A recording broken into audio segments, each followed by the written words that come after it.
आरक्षण म्हटलं की महाराष्ट्र पेटून उठतो. पण तुम्हाला माहीत आहे का? आजचा मराठा समाज आरक्षण लढ्याचा आधार आहे जवळपास 100 वर्ष असलेला हा जुना कागद आणि तोच जुना कागद म्हणजे हैदराबाद गॅझेट.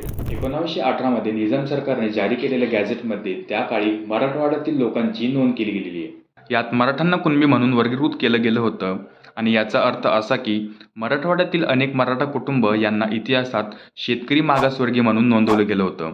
आणि हाच पुरावा वापरून आज महाराष्ट्र सरकारने नवा जी-आर काढला आणि या जी-आरनुसार हैदराबाद गॅझेट किंवा 1967 पूर्वीची कागदपत्र असतील तर मराठा समाजाला कुणबी प्रमाणपत्र मिळू शकतं आणि यामुळेच त्यांना थेट ओबीसी आरक्षणाचा लाभ देखील मिळतो. पण या सगळ्या गोष्टी सोप्या नाही आहेत. तर काही गटातील लोकांचा याला तीव्र विरोध आहे आणि काही लोकांना असं वाटतंय की त्यांचं हक्काचं आरक्षण हे ओढवलं जाणार आहे. पण तसं नसून जरांगे यांच्या म्हणण्यानुसार जे मराठा आहेत, त्यांच्या मराठा कुणबी या नोंदी सापडल्या आहेत, तर त्या फक्त मान्य व्हाव्यात त्यांचा हा एवढाच मुद्दा आहे. तर कोणाचंही आरक्षण हे ओढून घेतलं जाणार नाहीत. त्यामुळे तुम्ही निश्चिंत राहा. तर मित्रांनो, तुम्हाला हे हैदराबाद गॅझेट माहीत होतं का? आणि या मराठा आरक्षणाविषयी तुमचं मत काय? आम्हाला कमेंटमध्ये कळवा. कारण हे तुम्हाला माहीत असणं गरजेचं आहे.